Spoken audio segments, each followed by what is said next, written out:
শ্রী গুরু গৌরাঙ্গে অশেষ করুণায় আমরা সকলে উপস্থিত হয়েছি, একত্রিত হয়েছি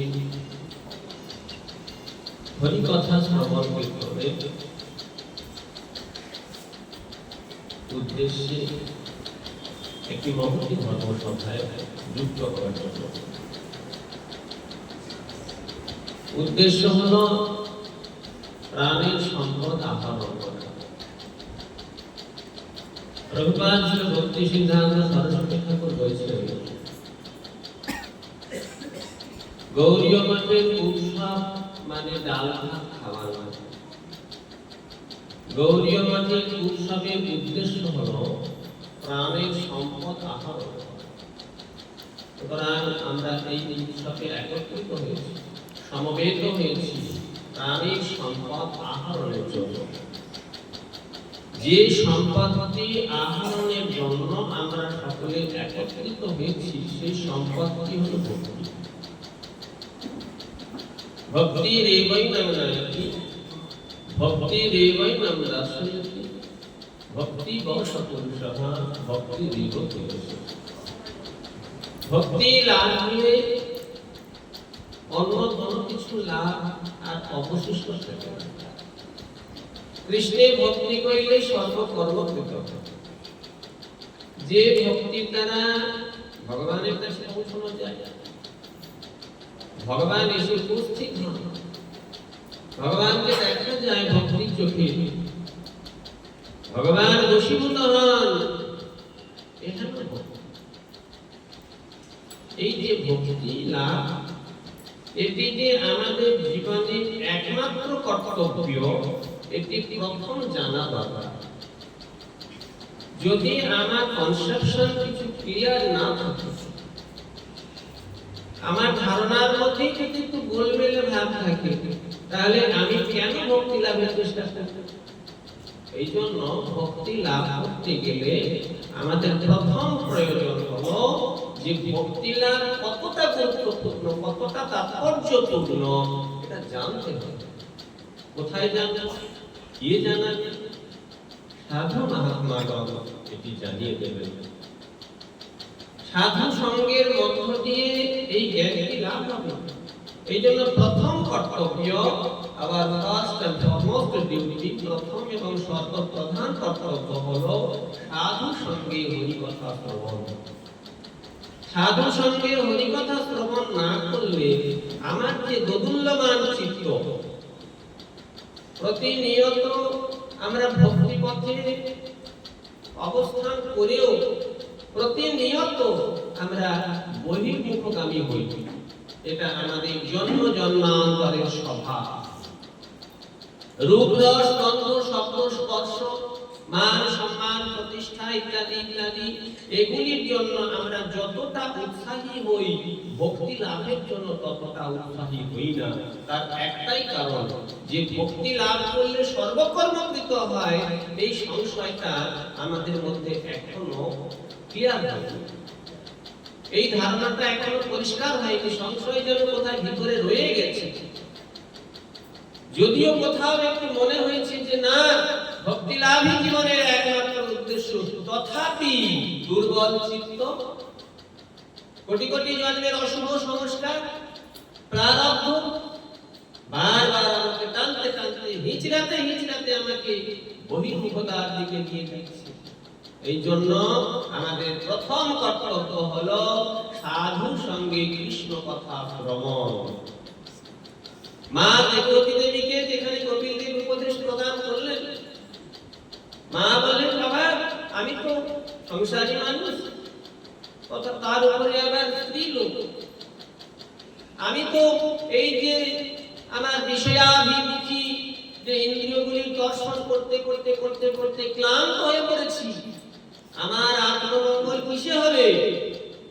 তখন কপিল দেব বললেন, মা এই চিত্তটাই হলো তোমার বন্ধনের কারণ, আর চিত্তটাই হলো তোমার মুক্তির কারণ। এটা যদি ভগবানে লাগাতে পারো, মুক্ত হয়ে গেল তুমি। এই জড় জগতের অনন্তকালের বন্ধন থেকে মুক্ত। মুক্ত তো দূরের কথা, ভগবত প্রাপ্তি, ভগবত পদ্ম লাভ, ভগবত সেবা প্রাপ্তি হয়। কিন্তু মা এত সহজ নয়। এত সহজ নয় যে ভগবানকে দেখিনি, ভগবানের সঙ্গে আমার কোনো সম্পর্ক তৈরি হয়নি, সম্বন্ধ স্থাপন হয়নি, ভক্তি কোথা থেকে আমি লাভ করব? আগে তো সম্বন্ধ, তারপর অভিধেয় ভক্তি। সম্বন্ধ স্থাপন হয়নি ভগবানের সাথে। তবে একটি উপায় বলে দিচ্ছি, এবার সাধু সুচিত মৎস্যদার প্রসঙ্গাত অজরাম পাশা মাত্র কবয় বিদু। বুদ্ধিমান পণ্ডিতগণ, বিশিষ্ট ব্যক্তিগণ, সাধু মহাত্মাগণ তারা বলে থাকেন বিশেষ আসক্তি এই জড়জগতের, এই আসক্তিটা হলো আত্মার অনন্তকালের বন্ধনের কারণ। অজরাম পাশম, যে পাশ থেকে মুক্ত হওয়া যায় না। কিন্তু সেই আসক্তি, প্রীতি, শ্রদ্ধা এটা যদি সাধুতে দেওয়া যায়, এবার সাধু স্বীকৃত যদি সাধুতে দেওয়া যায়, মোক্ষদ্বারম পাবকম, মুক্তির দরজা খুলে যায়। তারপর সাধু লক্ষণ বললেন, লক্ষণ বলার পরে বলেন সাধু সম্পর্কটা কিভাবে হবে? সদাম প্রসঙ্গাত মম বীর্য সংবিদ ভবন্ত হৃদ কর্ম রসায়ন কথা তজ্জোষণাৎ আশু অপবার্গ বর্তমানে শ্রদ্ধা রতির ভক্তি অনুপ্রবিশ্যতি। ক্রমে ক্রমে তোমার প্রেম ভক্তি পর্যন্ত লাভ হবে। শুধু সাধু মুখে ভগবানের কথা শ্রবণ করতে হবে। এই জন্য আমাদের প্রথম এবং সর্বপ্রধান কর্তব্য হলো সাধু সঙ্গ। ভক্তিস্তু ভগবত ভক্ত সঙ্গেন পরিজায়তে। ভক্তি যদি লাভ করতে চাও, হৃদয়ে ভক্তি দেবীর অধিষ্ঠান হোক, এটা যদি চাও, সাধু সঙ্গ করো, ভক্ত সঙ্গ করো, তবে ভক্তি লাভ হবে। কৃষ্ণ প্রেম স্বাভাবিক সিদ্ধ, নিত্য সিদ্ধ কৃষ্ণ। তাকে সাধন করে শ্রবণ কীর্তন আদি সাধনের দ্বারা তাকে লাভ করা যায় না। তা আছে, জীবের স্বরূপের মধ্যে সেই প্রেম আছে, সেই প্রেম উদয় হবে। কিসের দ্বারা উদয় হবে? সাধু সঙ্গে কৃষ্ণ নাম। সাধু সঙ্গে কৃষ্ণ নাম এই মাত্র সংসার জিনিতে আর এই জন্য প্রথম কর্তব্য হলো সাধু সঙ্গ। এটা ভিত। এই ভিত যদি কারো মজবুত হয়, তবে হ্যাঁ, সাধু কেমন হবে সেটাও বলে দিয়েছেন। এই বিষয়ে বিস্তারিত এখন আমার প্রয়োজন। সাধু লক্ষণ জানতেন না। সাধু শুধু ওই লম্বা দাড়ি, বড় বড় জটা, কিংবা একটা গেরুয়া করে নিলাম, কিংবা সাধু সেজে নিলাম, এটাতে হবে না। যার নিজে পুকুরে ঘটি করবে না, সে আমাকে জল দেবে কি করবে? আমি যে সাধু সঙ্গের প্রভাবে সাধুর কাছ থেকে কৃষ্ণ ভক্তির সমস্ত কিছু উপকরণ লাভ করবো, সাধুকে তো সাধু হতে হবে। সাধুর পোশাকটা সাধু না, সাধুর বাচন ভঙ্গি সাধু না, সাধুর লোকসংগ্রহকারী যে বুদ্ধি তার সেটা সাধু নয়। সাধুর যে সাধুত্ব, সাধুত্বই সাধুর কর্তব্য। সেই সাধুত্ব কি প্রকার হতে হবে, এই বিষয়ে ভগবান কপিল দেব মা দেবতী দেবীকে বললেন। তারপরেই বললেন, সংক্ষেপে বলছেন, তিতিক্ষা কারণিক সুহৃদ সর্বদেহিন অজাত শত্রু শান্তা সাধক সাধুভূষণ ইত্যাদি ইত্যাদি কয়েকটা বাহ্যিক গুণের কথা বললেন। এগুলো থাকা উচিত, এগুলো ভূষণ, সাধুর ভূষণ। এগুলো তিতিক্ষা, সাধু সহ্য করবে। ঘর বাড়ি ছেড়ে, বাপমা ছেড়ে, আত্মীয় স্বজন ছেড়ে, টাকা পয়সা ছেড়ে, সব কিছু ছেড়ে ভগবানের ভরসায় সংসার ত্যাগ করবে। তাকে কোনো কষ্ট করতে হবে না, এটা কোনো হতে পারে না। হাজারো সমস্যা আসবে, যেখানেই থাকো, মঠ মন্দিরেই থাকো আর বনেই থাকো, সমস্যা থাকবে, প্রারব্ধ অবশ্যই ভোগ করতে হবে। অনেকে বলে, মহারাজ মঠ মন্দিরে এত সমস্যা, তাহলে আমরা কোথায় যাই? আরে মঠ মন্দিরের সমস্যা তো হবেই। মঠ মন্দিরটা তো যুগের বাইরে নয়, কলির বাইরে নয়, মঠ মন্দির তো পৃথিবীর বাইরে নয়, বৈকুণ্ঠ নয়। আর সর্বোপরি গুরু মহারাজ বলতেন যে বাবা মঠ মন্দিরে যারা আসে তারা তো আপনাদের মতো সংসার থেকে আসছে। আপনারা যে সংসারে আছেন, সংসারী ওই কিছু সংসারী লোক তো এখানে এসে বসে, কিছু বিষয় বুদ্ধি সম্পন্ন লোক তারা এসে শুরু করে থাকবে। এটা সমাজে যেমন সকলে সাধু ব্যবসায়ী নন, সমাজে যেমন ভেজাল দ্রব্য আছে, অসাধু ব্যক্তি আছে, ঠিক তদ্রূপ সাধু সমাজেও কিছু কলি মহারাজ অসাধু ব্যক্তিকে ঢুকিয়ে দেবে। এটা নিয়ম। কলি কখনো চাইবে না যে তার প্রভাবটা কিছু কমে যায়। কলি উত্তর তার প্রভাব বৃদ্ধির জন্য সর্বক্ষণ চেষ্টা করবে। বাবাজি মহারাজ কতবার বলছিলেন যে বাবা শোনো, যে যখন যে শাসকের শাসন চলতে থাকে, যে রাজার রাজত্ব চলে, সেই রাজার এগেইনস্টে যদি কেউ যায় তাকে কিন্তু কষ্ট ভোগ করতে হবে। যখন যে যার রাজত্ব চলে তার বিরুদ্ধে যদি কেউ কথা বলে বা তার বিরুদ্ধে যদি কেউ কোনো আচরণ করে তখন তাকে কষ্ট হবে। ঠিক তত এটা এখন কলির রাজত্ব, আর আমরা হরিভজন করছি কলির এগেইনস্টে যাচ্ছি, আর সে কি আমাদের ছেড়ে কথা বলবে? ছেড়ে কথা বলবে না। সুতরাং মঠ মন্দিরই বলুন, সমাজ ব্যবস্থায় বলুন, যেখানেই বলুন না কেন, সংসারেও তাই। আপনার হরিভজন করছেন, খুব ভালো জানেন সংসার। আপনি চাইছেন তো আরেকজন চাইছেন, সে চাইছে তো আরেকজন চাইছেন, নানা প্রতিকূলতার মধ্যে আসতে হয়। সংসারে থেকে যারা হরিভজন করেন তাদেরকে নানা প্রতিকূলতার মধ্যে পড়তে হয়, যারা মঠ মন্দিরে থেকে হরিভজন করেন তাদেরকে নানা প্রতিকূলতার মধ্যে পড়তে হয়। এটা নিয়ম থাকতে হবে, এইগুলোকে ওভারকাম করতেই হবে। তিতিক্ষা সহ্য করো, সহ্য করতেই হবে। ভগবান এত সহজে ভক্তি দেন না, ভক্তি লাভ করতে গেলে সহ্য করতে হবে। এই জন্য প্রথম যোগ্যতা হলো তিতিক্ষা। লোকে নানা প্রকার অন্যায় কথাও বলবে, অন্যায় আচরণও করবে, তোমার বিরুদ্ধে নানা রকম জল্পনা কল্পনা শুরু করবে, তুমি সহ্য করবে। তিতিক্ষা কারুণিকঃ, শুধু সহ্য করবে না, সকলের প্রতি করুণা পরবাসী, সকলের মঙ্গল চিন্তা করবে। সুহৃদয় সর্বদেহিনাং, সমস্ত দেহের প্রতি, শুধু মানুষ না, পশু পক্ষী কীট পতঙ্গ প্রত্যেকটি দেহের প্রতি উত্তম হৃদয় যুক্ত হবে। সাধু ভূষণ সুহৃদয় সর্বদেহিনাং অজাত শত্রুবাহ, তার সাধু শত্রুর জন্ম হয় নাই। সাধু কাউকে শত্রু বলে মনে করে না। সাধু যদি কাউকে শাসন করে সে আপন জ্ঞানে শাসন করে। আমাদের মনে হয় সাধু বাবার কাছে গেলাম, একটু অন্যায় করে কি সাধু বাবা আমাকে খুব করে বকে দিল, আমার রাগ হয়ে গেল। সাধুরা এত বকে। সাধু যদি কখনো শাসন করে জানতে হবে আমার আত্মমঙ্গলের জন্য। পিতা মাতা যেমন সন্তানের আত্মমঙ্গলের জন্য সন্তানকে শাসন করে, প্রয়োজন হলে বেত্রাঘাত পর্যন্ত করতে পারে। সাধু যদি আমাকে বেত্রাঘাত করে আমার মঙ্গলের কারণ হয়ে দাঁড়ায়। এই জন্য সাধু শাসনটাও তার করুণা জানতে পারে। সাধু কখনো কাউকে শত্রু জ্ঞান করে না। অজাত শত্রুঃ, সাধুর শত্রুর জন্মই হয় না। শান্ত স্বভাব,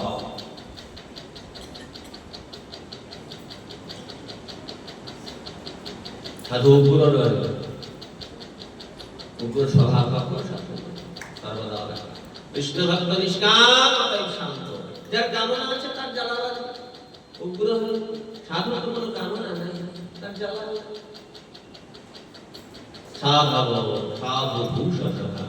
সাধন করবি, অপরকে হরিনাম করতে বলবি, অপরকে দীক্ষা গ্রহণ করতে বলবি, অপরকে জপানি করতে বলবি, গ্রন্থপাঠ করতে বলবি, আর নিজেই করবে না, এটা সাধু লক্ষণ।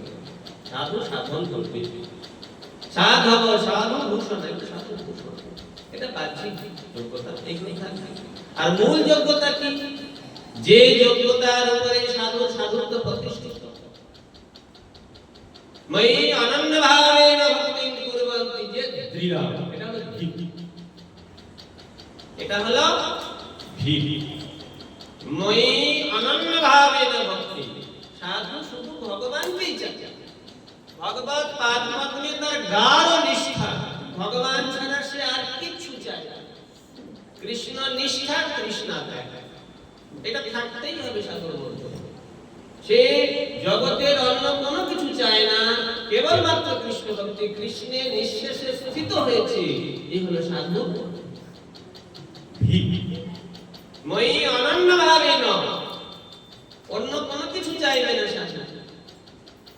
অন্যাভিলাষিতা শূন্যম, সাধু যদি একটা কুটিয়াও করে কিংবা একটা রাজপ্রাসাদ বানায়, সেটা কৃষ্ণের সুখের জন্য, নিজের সুখের জন্য কখনো হবে না। যদি রাজ অট্টালিকা বানায়, 10 খানা 20 খানা 50 খানা মঠ যদি নির্মাণ করে, সেটা কৃষ্ণের সুখের জন্য হতে হবে।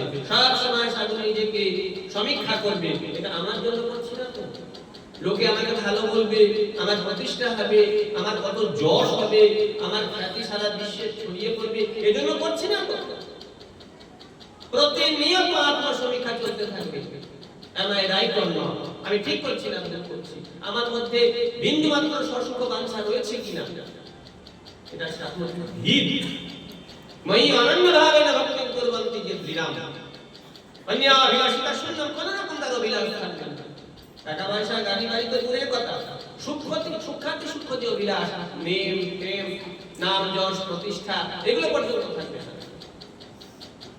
ইন্দ্রিয় বাসনা ভোগ বিলাস তো অনেক পরে, সুখ্যাতি সুখ বাসনা পর্যন্ত সামগ্রিক থাকবে না। মই অনন্য ভাবে না ভক্তি কুর্বন্তি যে বিরাম, এই কথাই উপবর্ষায় পাঠ বললেন। অন্যাভিলাষিতা শূন্যম, কোন অভিলাষ থাকবে না, শুধুমাত্র জ্ঞান কর্মাত্মনাবৃতম, জ্ঞান কর্মের দ্বারা আবৃত হবে না কখনো। সে আনুকূল্যে না কৃষ্ণ অনুশীলনম ভক্তির উচ্যতে, শুধুমাত্র কৃষ্ণ সেবাই তার জীবনের একমাত্র উদ্দেশ্য।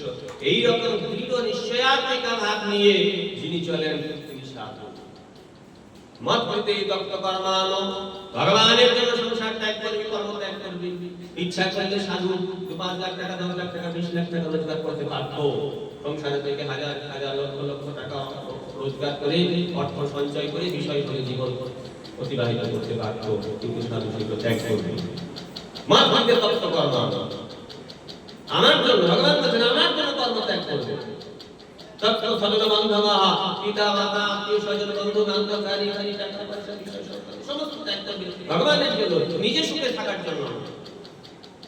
বাপ মাকে খাওয়াতে হবে বড় ঠেলা, সংসার দেখতে হবে বড় জ্বালা, বা দরকার নেই মাকে গিয়ে 4 বেলা ভালো করে খাবো, আরাম থাকবো, মান সম্মান পাবো, নবীকে পূজা করবে, প্রতিষ্ঠা হবে, খুব ভালো থাকবো, এই জন্য সাধনা। মৎপ্রীতি তপ্ত কর্মানো তস্য স্বজন বান্ধবাঃ, মদাশ্রয়া কথামৃষ্টা শ্রীণন্তি কথন্তি চ, আমাকে আশ্রয় করে, মদাশ্রয়া কথামৃষ্টা, ভগবানকে আশ্রয় করে ভগবানের কথা শ্রবণ করবে, ভগবানের কথা জগৎকে বলবে। শ্রীণন্তি কথন্তি চ, নিজে শুনবে এবং জগৎকে ভগবানের কথা বলবে। তখন তিনি বিবিধাস্তাপা, ভগবানের কথা বলতে গেলে তাপ তো হবেই, আজ এখানে কাল ওখানে সেখানে বিভিন্ন জায়গায় ভগবানের কথা প্রচার করবে। জগৎবাসীর মঙ্গলের জন্য শুধু নিজে নিজে নয়, ধামের ধামা চালা বেড়াল হিসেবে থাকবেন।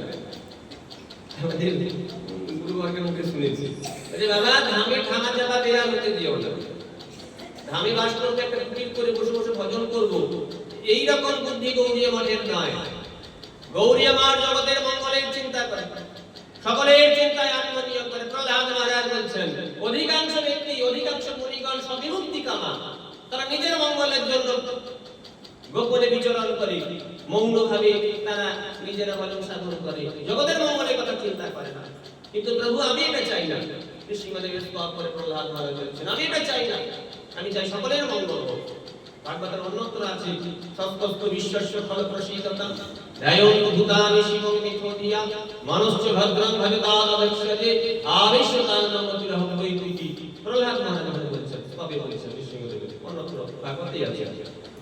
সস্তস্ত বিশ্বস্য ফলপ্রসীদতাম, বিশ্বের সমস্ত ফল প্রবৃত্তি দূরীভূত হোক। ধ্যায়ন্তু ভূতানি শিবং মিথ্যধিয়া, পরস্পর মিলিত হয়ে সকলে ভগবান শ্রীহরি ধ্যান করুন, ভগবানের চিন্তা করুন, অদক্ষ ভগবানের আরাধনা করুন। প্রভু এটা আমি চাই, গৌড়ীয় মঠ এটা চায়। গৌড়ীয় মঠ মাত্র নিজের স্বার্থের জন্য কখনো ভজন করে না। গৌড়ীয় মঠের সাধু এক একটা জীবন্ত চলন্ত মঠ, তারা সর্বত্র ভগবানের সেবা প্রবৃত্তি জগতে প্রচার করে, জগতের মঙ্গলের চিন্তা করে। এই জন্য ভগবানের কথা শুনতে গেলে, ভগবানের কথা জগৎকে বলতে গেলে যদি কষ্ট করতেও হয় যদি খাবার না জোটে, পানীয় না জোটে, আফরা ঠিক মতো না জোটে, তথাপি তাকে গুরুত্ব না দিয়ে ভগবানের কথা প্রচার করতে হবে। তখন কি বিধা পাপা, এগুলো সাধু যোগ্যতা, এর উপরে সাধু সাধু করতে হবে।